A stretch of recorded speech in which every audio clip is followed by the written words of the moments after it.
Hey there, it's Leslie at Leslie's Cookies and Treats, and today I'm working on bow 3 of a 6-part series. So I've already made a couple of bows, and hopefully you've caught those videos.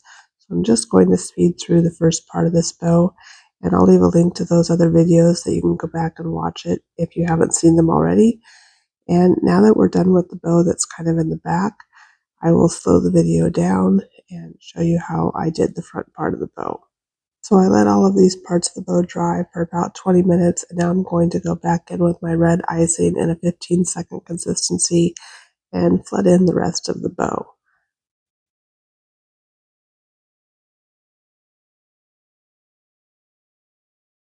And as I always do, I will use my scribe to settle the icing down and get it out to the points at the bottom of the bow and to just smooth it out.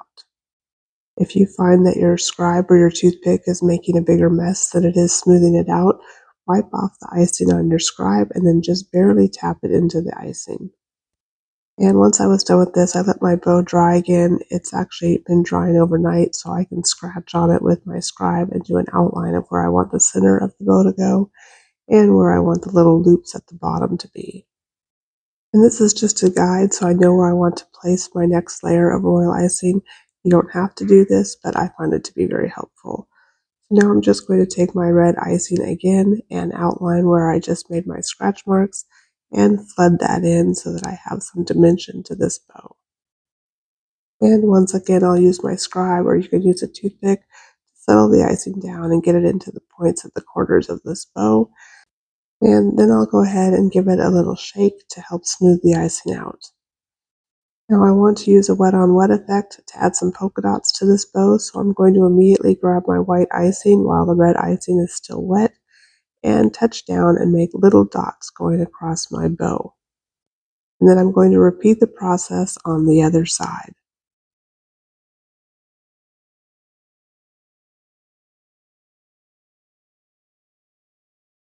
So I flooded in and smoothed out my icing on the other side, and now I'm just going to take my white icing again and make little dots in the red icing.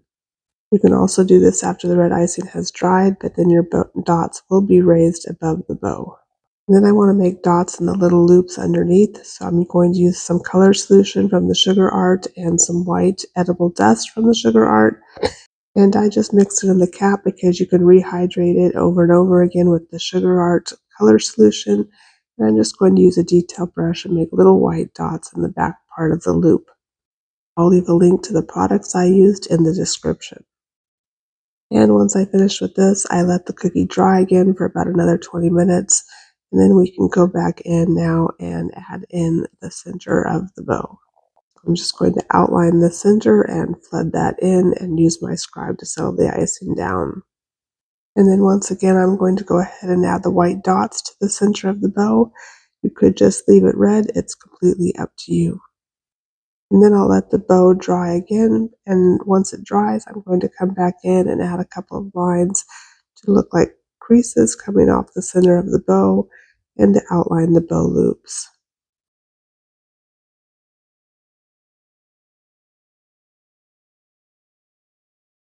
And one tip when you're outlining your cookie or doing any kind of line work, it's helpful if you raise your icing back up away from your cookie, even just the tiniest bit, because then you can see where your icing is going and you can get a much straighter line when you drop your line down rather than doing it right on top of the cookie.